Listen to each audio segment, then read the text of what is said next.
இருக்கு, நல்ல குவாலிட்டியாவும் இருக்கு. சோ எல்லாரும் இந்த கடைக்கு வந்து ஒரு வாட்டி வந்து ட்ரை பண்ணி பாருங்க. கண்டிப்பா உங்களுக்கும் பிடிக்கும். நீங்க நிறைய அள்ளிட்டு போறீங்க. Guarantee. Velavan stores, Usman road, T Nagar, Chennai மற்றும் Thoothukudi.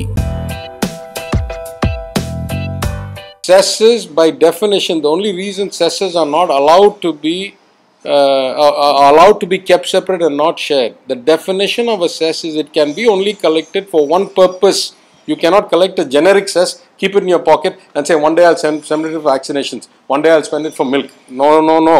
The law is very clear. If you collect a cess, you have to collect it for a specific purpose and only put it on that purpose. To the best of my knowledge, there has never been a vaccination cess. Has there been? No.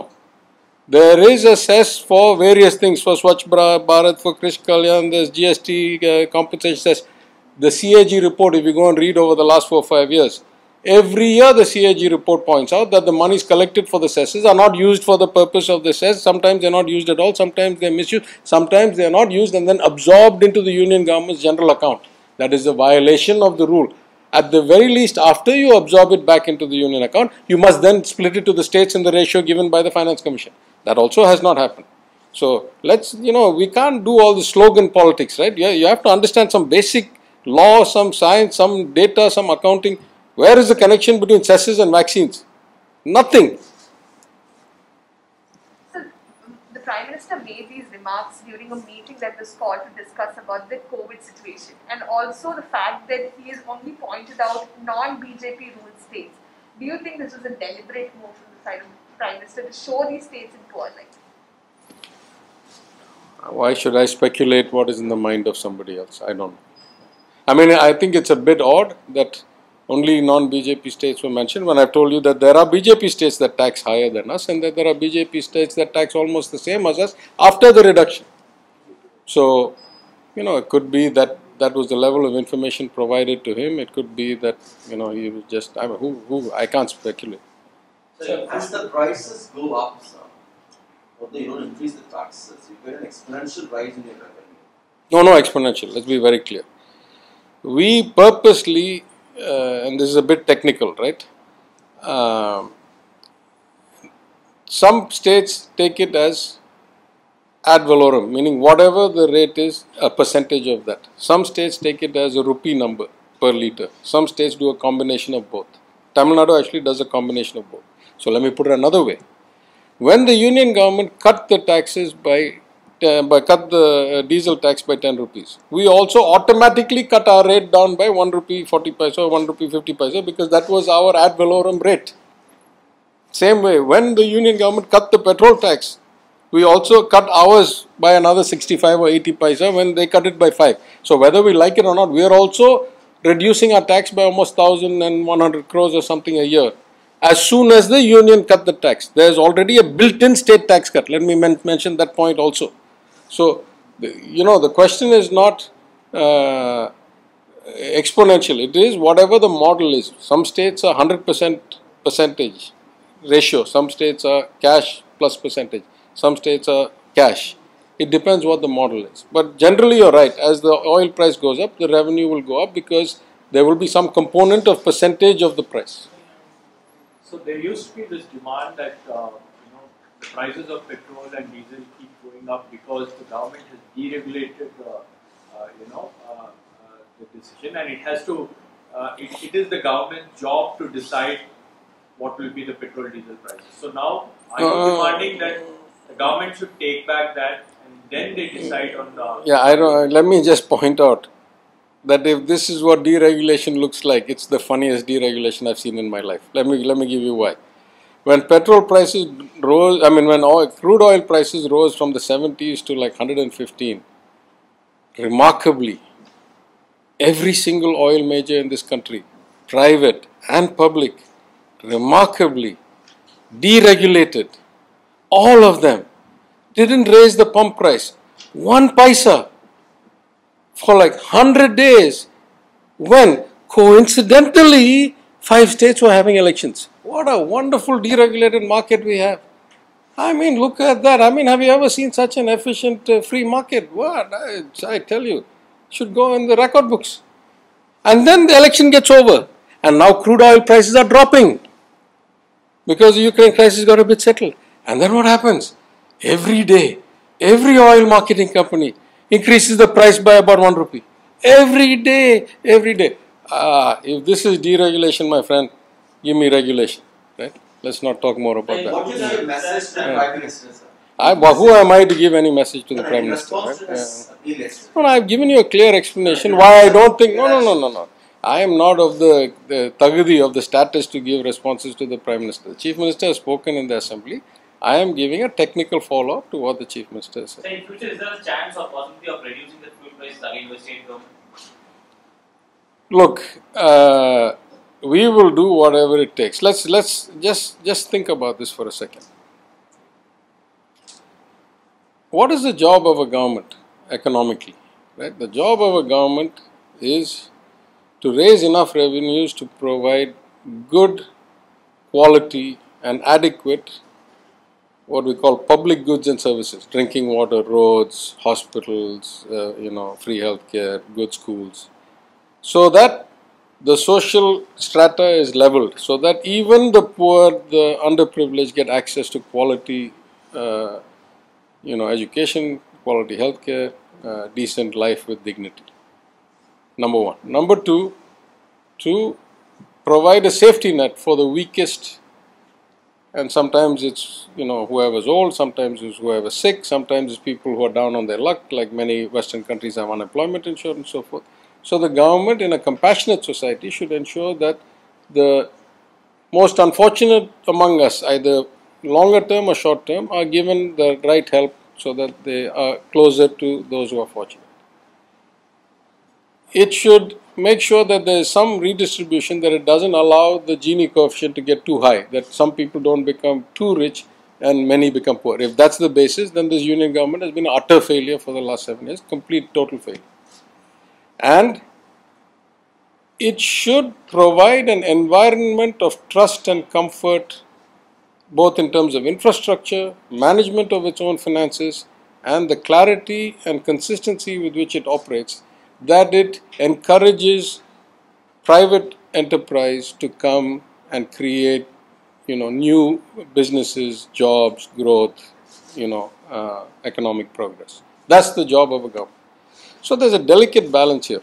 If the state's finances are a mess, if our ability to borrow is constrained, if our standing in the markets is weak, if we cannot provide the confidence to the investors, if we cannot provide adequate roads and ports and internet pipes and things, then surely we are going to pay the consequences of that in future growth. So at some level, our job is to balance these things. On the other hand, in a difficult economy, we certainly don't want to tax those who cannot afford to pay. In fact, I'll go the other way. Soon as we came to office, even though the finances of the state were in the worst position they had been in the history of Tamil Nadu, at least since the FRA Act in 2003. Debt to GDP, revenue deficit, 7 years record, everything.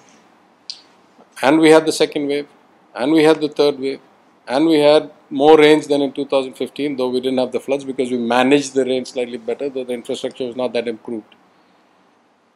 After all that, we did stimulus of the economy. The Chief Minister, as he had promised in the manifesto, 4,000 rupees for every ration card, plus additional commodity products or the groceries during the pandemic, plus other support, plus additional medical facilities, plus additional staff. In my opinion, we spent probably 20,000 crores more than had been budgeted when the budget was presented in February. Now let's be clear. When the budget was presented by my predecessor, Mr. O. Pannirselvam, Honorable Finance Minister at the time, nobody saw the second wave coming or the third wave, or we hadn't had rainfall predictions for October, November. So whatever budget he presented, we spent 20,000 crores more than he could have ever dreamt of spending. And yet, we brought the revenue deficit in 7,000 crores lower than he predicted. Unfortunately, we couldn't spend capex as fast as we wanted. So the net result is we brought the fiscal deficit down from the 4.61 of the previous year down to 3.8. In my preference, I would have been a bit more aggressive in the accounting because we take the books to print by March 1st. In fact, the final numbers only come in March 31st. In fact, our numbers came in better than we presented in March 1st, or we printed in March 1st. That's why in our medium-term fiscal plan, I've said that in 2 years, we will bring this thing close to balanced budget, close to compliance with the FRA. In fact, I'm telling you, I won't print it because my IAS officer is a bit comfortable, but I have every confidence that we'll, just like we outperformed our own budget estimate of August, September 21 when we presented the RE, and the FA will outperform the RE, then we will outperform the MTFP the next 2 years also. So our job is to balance this, that where we need to spend, we have to spend. Where we need to control, we need to control. But we need to most of all attract investment, and that's why after the Honorable Chief Minister came, our FDI and our agreements have gone up almost 50-55% over the last year. Some of it is the recovery of the economy. But I am 100% convinced that this year, because we already have the pipeline, we know what's coming. Just yesterday I chaired the board meeting of the TNI-FMC, which we have restructured for the first time. I'm 100% convinced that we will continue to provide that confidence to all people, to the voters and the weak and the underprivileged, that we are compassionate and caring and we will not abandon them and leave them in a huge tax quandary. On the other hand, that we are responsible and balancing our books and will be good partners to investors, both financial investors and corporates. So the long way of answering that, I'm saying, if it comes to it and we have to do it, the Chief Minister will do the right thing. But just to put this in context, in 2017, when I spoke against the GST price rise, my exact words were, you are playing with fire, because if you raise the taxes like this and the cycle is going the way I think it's going, at some point you are going to breach 100 rupees at the pump. I predicted this in 2017. And I said, what will you do then? Will you then cut the taxes and make the budget go out of balance? Or will you deal with the inflationary effects of 100 rupee petrol? Now, of course, it turns out that the ADMK government didn't raise the rates nearly as much, either in rupee terms or in percentage terms, as the union government. And to be fair, they cut back 1 rupee or something of it in 2019, I think, when the COVID came, or 2020. So I won't say that they have behaved very irresponsibly. I would say we have always proven to be more sensitive. Again, I say between 2006 and 11, 3 times, and 21 once, after 21 once, we have lowered. The ADMK has no history of lowering, only raising between 2011 and 21. I don't know what happened before 2006. You'll have to get the data for that. There is this question from the common man as to why should OMCs decide on the prices of petrol, and there is no accountability on part of the government. The government says that it's oil marketing companies that keep. No, I just gave you a remarkable price record, right? Yeah, that's what. Like, is there a fixed match between the government and the oil marketing companies? Because if it is going to be difficult for them in elections, they try to keep the prices under control, and once the elections are over, is there a fixed match? I can't comment on that. Let me just say, as a former student and lecturer in stochastic models, the odds of a random coincidence providing this result of 70-80 days of input cost rising but pump price not rising, and then input cost coming down but pump price is rising every day in the systematic way, the odds of that are probably 10 times higher than you going to the sun and coming back alive. You figure out what that means. Right? So your whole promise of 5 rupee cut. Yeah, so I'm saying we already cut 3 plus 3. No, 3 plus. Listen, I keep telling you, when they cut, our tax came down as well. So it's already a 375 or 380 cut. We'll see when we can do the remaining. So you've been saying that they have been reducing. You understand why I'm saying 375, 380, right? The first 3 we cut. When they cut the 5, because our ad valorem on top of their 5 also got cut. Right? So you've been saying that excise has been reduced and cess and surcharge have been increased. So what exactly is the quantum of loss for the states in the last 8 years?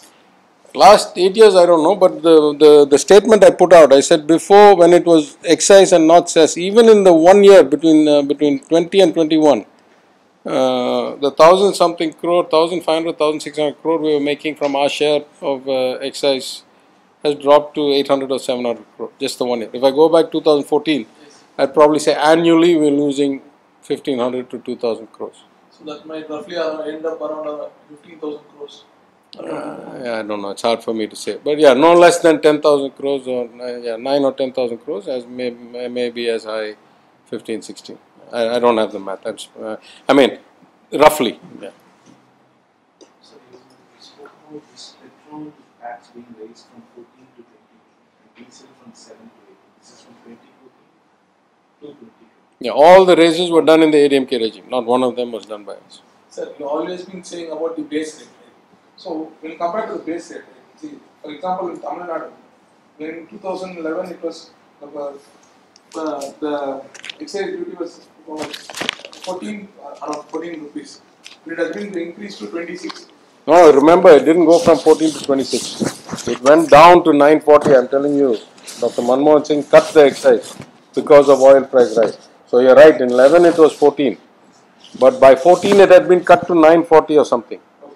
And then they have tripled it or more than tripled it from 940 to 3220 and now cut it back to 27 something. Went like this. But that includes, no. But in the original it was all excise. Yes. Now this 27 something is mostly cess and surcharge. Hardly 1 rupee or something of that is excise. Yeah, namesake, there's just, I mean, in that it's almost not worth the calculation effort of collecting that and trying to divide it 30 ways. Okay? So last question. Yeah. Bollywood actors mentioned that Hindi is a national language. So how do you see this? I can't. No, come on. You ask me something related to finance or tax or But you've something. been vocal about this constant. Listen, then then the blame is on all of you. If you allow a Hindi actor to define national policy or set the debate, then you're at fault, not me. I am not going to descend to that level. Which actor? I don't know, whichever actor you say.